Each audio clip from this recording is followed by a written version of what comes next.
It's time we have a talk. With motorcycles making up only 3% of all registered vehicles in the US, how is it that a motorcycle is 18 times more likely to be involved in a fatal collision than a car? We've been contacting police dispatchers. They initially said one person was in critical condition. That person has since died. A car and a motorcycle collided there. The Franklin County Sheriff's Office says the motorcyclist is in critical condition. Columbus police say a woman is dead. A man seriously injured after a motorcycle crash in the Hilltop. One person is dead after a crash between a motorcycle and a vehicle. CPD says a car turned into the intersection and hit a motorcyclist who later died at the hospital. Two separate deadly motorcycle crashes happening less than 12 hours apart.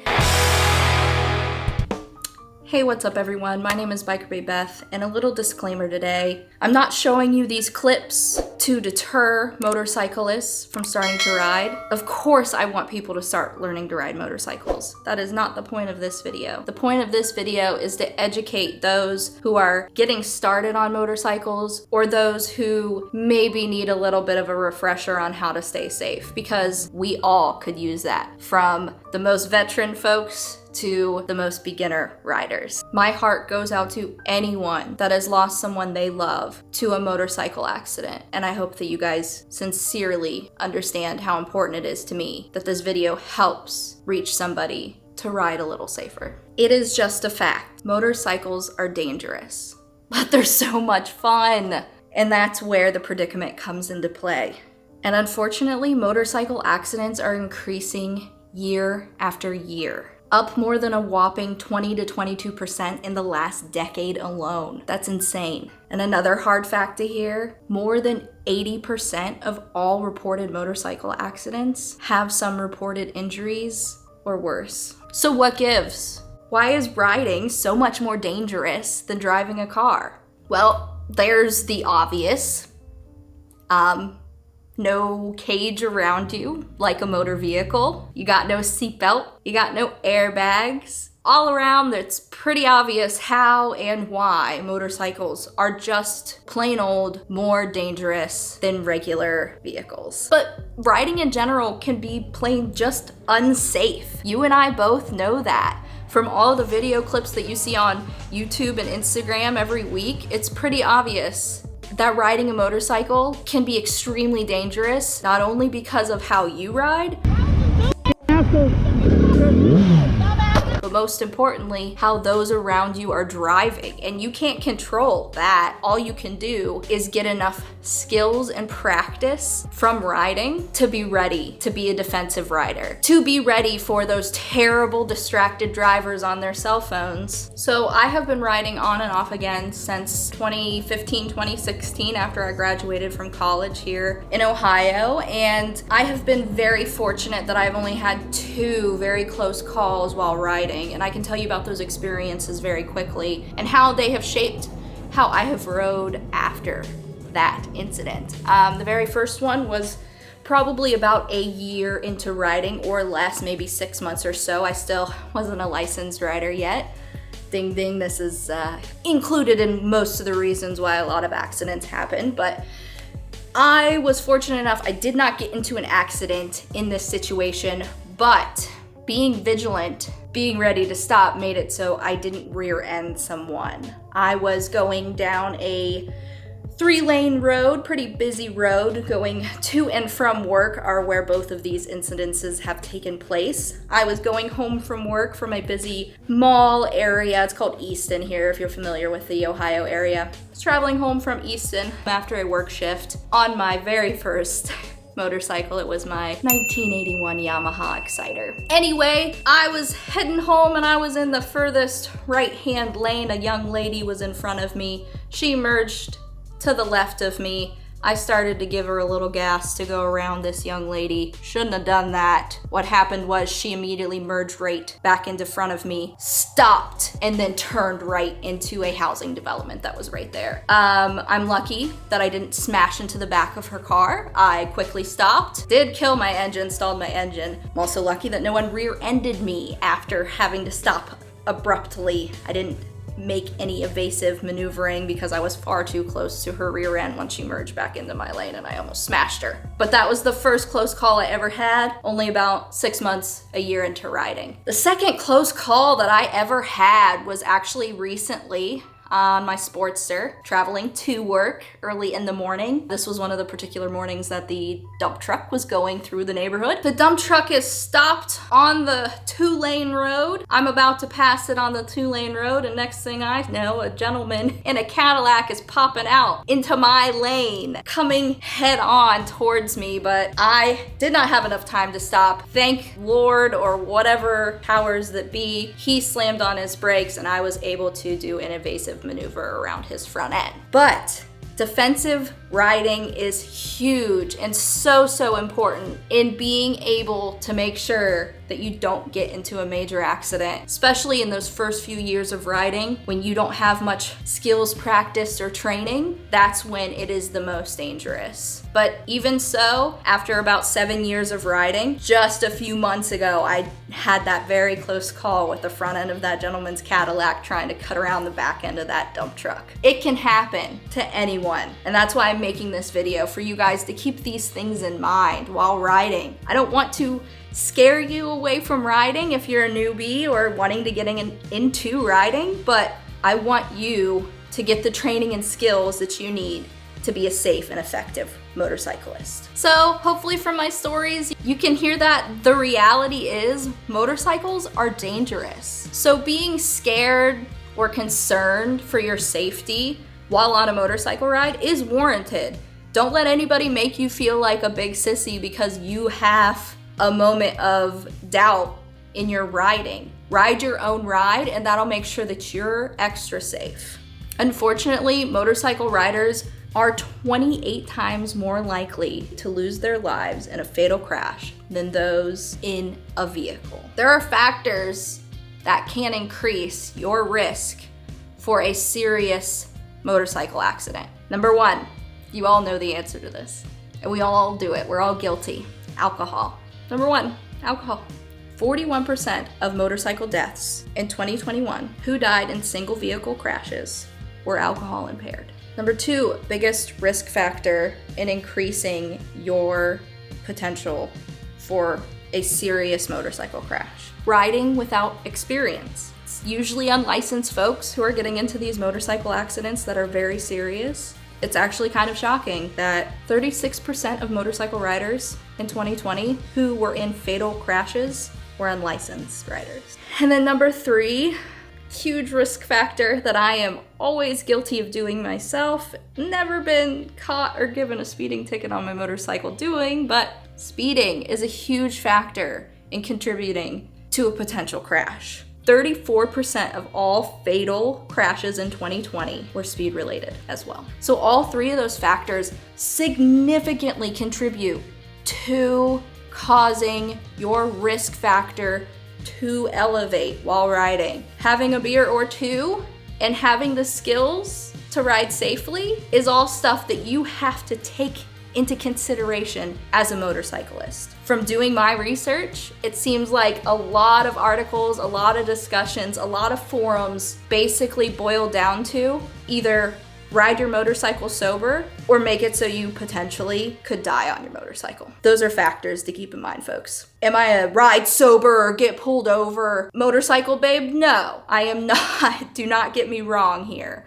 I am the kind that wants to make sure the people in her motorcycle community don't continue to get maimed or killed only due to the fact that they wanted to have a little bit of a good time and ride to and from that good time. You can have a good time, you just don't have to ride there every time. But keep in mind, folks, not only as there's factors to increase your risk for potential fatal accidents or injuries while riding, there are factors to decrease your risks of having a serious injury or fatal crash while on a motorcycle. And what do you think? Besides, I think we've went over it a few times here, but besides not being impaired by drugs or alcohol, there are three things that I suggest for folks to do that will definitely increase their risks of being safe on the roads. Number one, the biggest thing that I think really increase your ability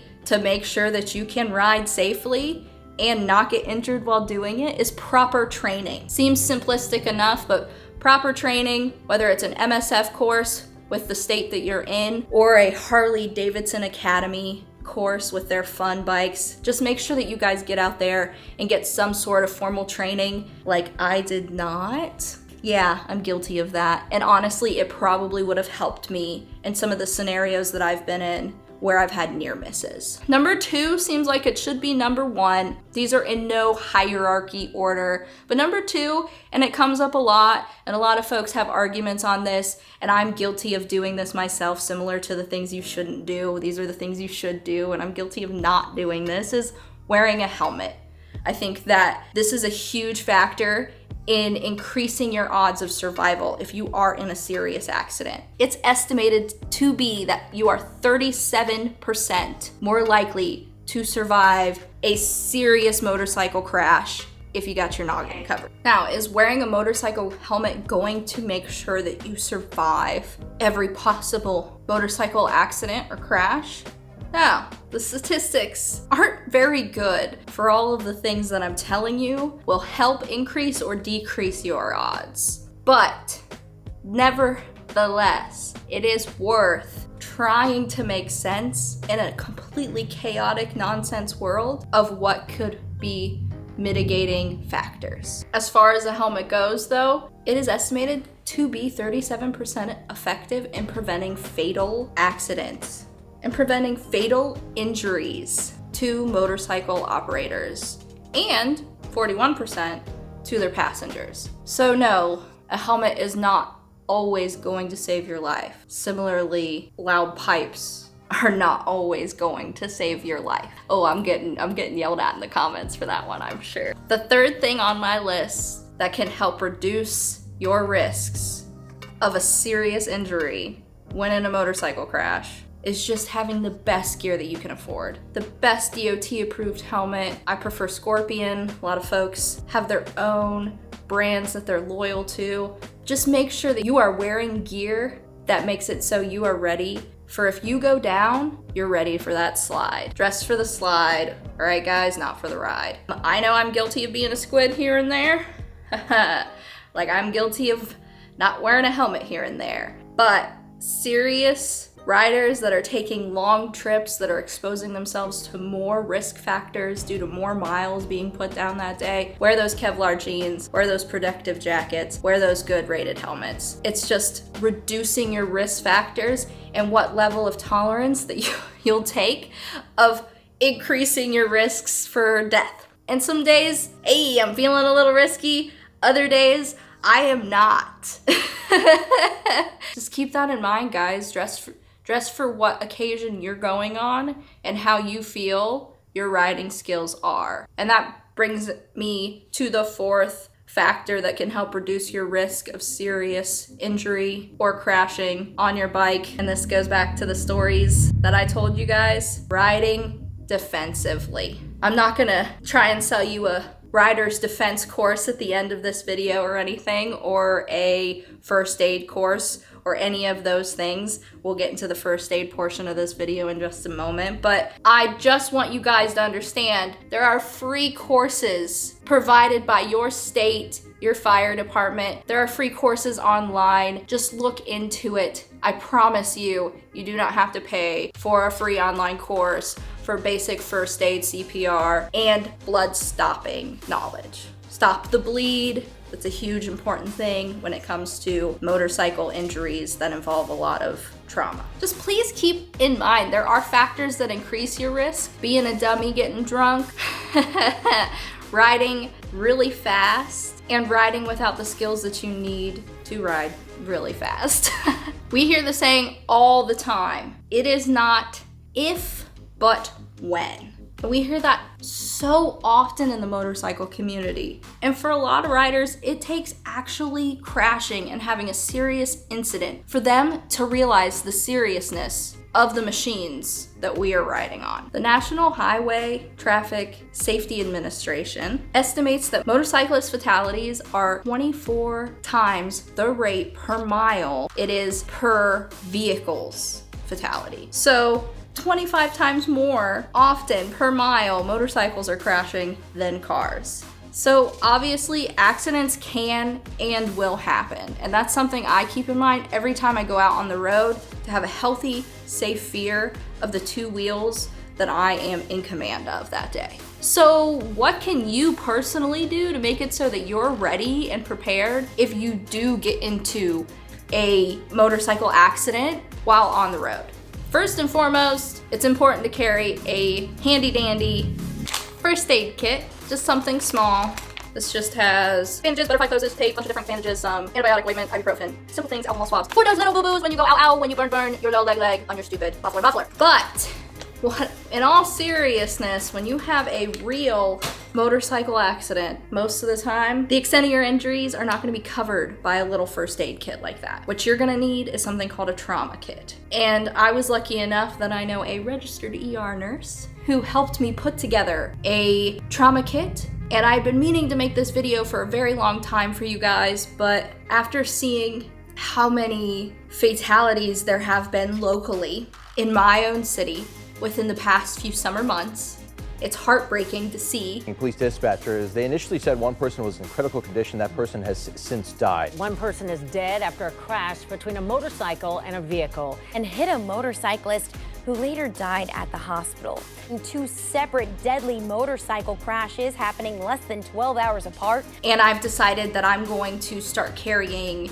a small trauma kit with me, just in case I can help if I am a passerby of an incident where I have the most level of skills. If not, I will always step back, let a registered nurse, let somebody else take over if they have more skills than you. But if you have first aid, CPR, rescue breathing, experience in those backgrounds, you should try and help where you can. Not telling you to have a savior complex or anything. Do not do that. You're covered by the law of the Good Samaritan law, but don't go into every situation like you're a damn hero and sticking your fingers in places it doesn't belong. But back to the trauma kit. Most of the items in this trauma kit are things you have seen before. Nothing special. There are a few items, however, you have to order specially. I would not suggest getting them off of Amazon if you are going to put together your own trauma kit. Quickly going through the list of things I have in my trauma kit, I got some nitrile gloves, medical grade scissors for cutting off clothing in case we see someone's having a serious bleed from an area that we can't get to. We're gonna do like the EMS well, and we're just gonna cut off the clothing to get access to where we can stop that major bleed. These next items come in to help when you know a nurse who can tell you what items are actually helpful and what aren't when it comes to gauze. There are a lot of varieties. A Z-fold hemostatic dressing. These types of dressings can go into places that regular woven sponges and pads of gauze cannot. These are just hugely important for a trauma kit if you can get a hold of them. But having different styles of gauze available if you have to pack a very extreme wound is very helpful. And only do this if you have knowledge or understanding in first aid. Everyone, I understand I'm telling you how to build a trauma kit and I'm giving you items, but please take a basic first aid CPR course locally. You don't have to, you can get these free someplace. Just look into it, everyone. I promise you, you don't have to pay for online courses if you don't want to, but you can. Bandages, bandage wraps. Can't hurt if you twist an ankle or something of that sort. Actually had the same ER nurse who helped me put together this kit wrap someone up in the field who twisted their ankle. I won't say who any of these people are. I love you to death, ladies. But yes, bandages come in to help if you twist an ankle while at a moto camping event. This might sound crazy, but we actually threw in some sanitary pads, which are, feminine thing products. If you boys are unfamiliar, these are great for pressure dressing. If you've packed something with gauze and you put this on top and just pressure dress and push down with all your weight on that wound, these things are amazing. Trust me, they're supposed to absorb blood. So, and then last but not least, in my trauma kit is a tourniquet. If you want to learn how to use a tourniquet, please look up a video how to properly apply and utilize a tourniquet in the field. and the reasons you would apply and use a tourniquet in the field. But the nice thing about these cat styles, it's very obvious for EMS when they arrive to see where the tourniquet has been applied, and also you can write down the time if you have something like a Sharpie. Tourniquets are huge if you're in a situation where you know that you need to save someone's limb. This is gonna be the way that you're able to do it. Look into the information of how to properly utilize and use a tourniquet if you add it to your trauma kit. All right, guys, that makes up my trauma kit. Huge shout out to that ER nurse friend who is also a motorcyclist who was super helpful in getting that kit together and making sure I understand and know how to even use the products that we've put in the kit that I have. For safety purposes, if you are putting together a first aid kit, a trauma kit, make sure you know how to utilize those items in those kits so you can actually assist on the scene of a serious motorcycle accident. If you ever come upon a motorcycle accident has just happened, you're the first person to witness this occurring, I know you wanna run over there with your trauma kit that you just made with my help. First things first, folks, do not do that. There are a few things that you need to make sure that you do before you go running over there with the trauma kit that I helped you make today. First and foremost, you're gonna wanna make sure that scene is clear of any other potential dangers. Any power lines that might come down, trees, cars that are coming, that's another big factor that you need to make sure that the area is secured of traffic and that you're not gonna also get harmed by a vehicle coming head on with you folks in the road while you're trying to do life-saving measures. That's hugely important. You also need to make sure that you get on the phone with 911 or someone who is a witness around you gets on the phone with 911 immediately. That is a huge factor in the life-saving measures that it takes to make sure a motorcycle crash victim doesn't actually die from this crash. Keep in mind, folks, that if you don't get 911 on the phone and you start life-saving measures immediately, you aren't having the help coming that you need to make sure that this person is properly taken care of. And this might be hard for some folks to understand when you come on the scene after you've made sure that it's safe, after you made sure that there isn't any traffic coming to kill you, after you make sure someone's gotten on the phone with 911 and they are on the way.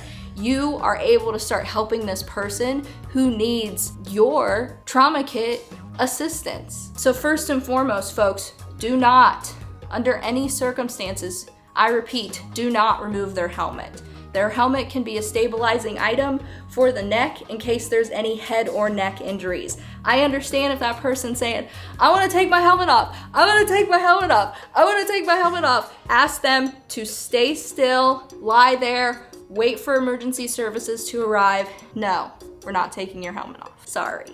Not until we can deem it safe that you don't have a head or a neck injury that could be made way worse by removing the helmet. Along with leaving the helmet where it is, make sure you do not move the victim. I understand that a lot of times victims will get up and want to run around and do some things.